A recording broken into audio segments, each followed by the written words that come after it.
पक्षाचं नेतृत्व हे अजितदादांकडे दिलं जाणार होतं. तीच सगळ्या कार्यकर्त्यांची मागणी मान्यता पण आली होती. तर त्यांनी असं त्या लेखाच्या मार्फत असं दिसतंय की विलिनीकरण करून सगळं नेतृत्व अजितदादांना दिलं जाणार होतं. यावर आपली काय प्रतिक्रिया?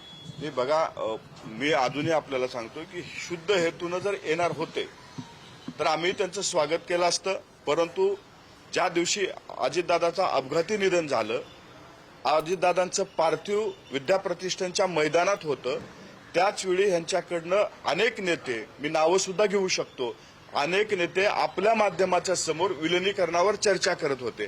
आमचं म्हणणं एवढंच होतं की ती वेळ विलिनीकरणावर चर्चेची नव्हती. तुम्ही विलिनीकरणाची चर्चा कधीही करू शकला असतात. विलिनीकरणाच्या चर्चेला ज्या माणसासोबत चर्चा झाली होती ती व्यक्तीच आमच्यातून सोडून गेली. आम्ही एकतर सर्वजण धक्क्यात होतो. त्या काळामध्ये त्या चर्चा यायला नाही पाहिजे होत्या. आणि दुसरी गोष्ट, विलिनीकरणाबद्दल आज वहिनी आहेत, म्हणजे तुम्ही जर त्यावेळेस अजितदादाचं नेतृत्व स्वीकारून येणार होतात तर तुम्ही त्यावेळेस आमचे काही पडलेले प्रश्न आहेत की बाबा तुम्ही शिवसेना, उभाटा आणि काँग्रेस पक्षाची परमिशन घेऊन बाहेर पडणार होतात का, ह्याचे उत्तर त्यांनी भेटलं पाहिजे. त्याचबरोबर तुम्ही भारतीय जनता पार्टीसोबत जे आम्ही एनडीएमध्ये आहोत, तुमची मानसिक तयारी होती का की भारतीय जनता पार्टीसोबत येण्याची, याचंही उत्तर त्यांच्याकडनं भेटलं पाहिजे. म्हणजे तुमची नेमकी काय चर्चा झाली होती ह्याचीही माहिती आम्हाला भेटली पाहिजे. अशा पद्धतीचं नुसती चर्चा झाली होती, दादांनी शब्द दिला होता, ह्याच्यावर असं होत नाही.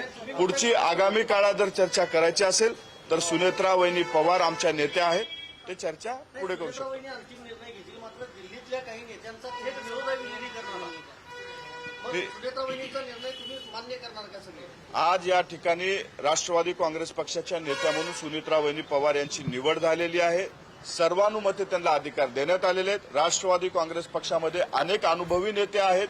ते सर्वजण एकत्रित बसतील. पक्षाच्या हिताचं जे काही आहे, पक्षवाढीसाठी जे फायद्याचं आहे त्याच्यावरती ते अंतिम निर्णय घेतील. मला एक विचारायचं आहे की तुम्ही काल चौकशीची मागणी केली आहे, अमोल विटकर तेच करतायत, रोहित पवारही तेच करतायत, म्हणजे रोहित पवारांची जी भूमिका येते समोर की हा घातपात आहे, त्याच्यावर तुमचं समर्थन करताय?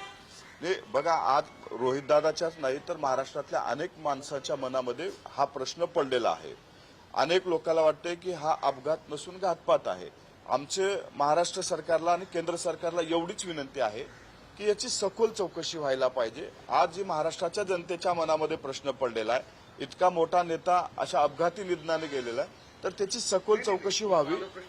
सखोल चौकशी व्हावी आमची सगळ्यांचीच मागणी आहे. आता जी राज्याच्या मुख्यमंत्र्यांनी सांगितलेलं स्पष्टीकरण आहे की मी चौकशी लावली तरी तटस्थ म्हणून चौकशी होणं गरजेचं आहे. त्याच्या आधीच रोहित पवार जी भूमिका मांडतायत की ही चौकशी चुकीची आहे, थर्ड पार्टी परदेशातल्या कंपनीच्या माध्यमातून इन्व्हेस्टिगेशन करा, त्याच्या मताशी तुम्ही सहमत आहात? नाही, मी तुम्हाला अजूनही सांगतो, राष्ट्रवादी काँग्रेस पक्षाच्या अनेक नेत्यांनी, म्हणजे तटकरे साहेब असतील, प्रफुल्लभाई असतील किंवा पक्षाच्या इतर नेत्यांनी ही मागणी केलेली आहे की चौकशी झालीच पाहिजे.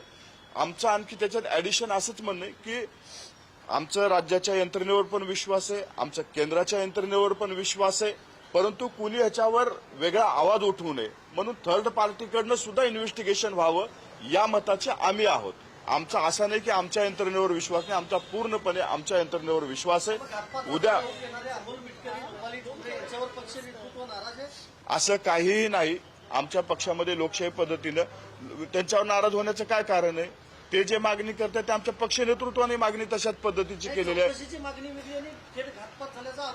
हे बघा, आरोप करणं जोपर्यंत आपण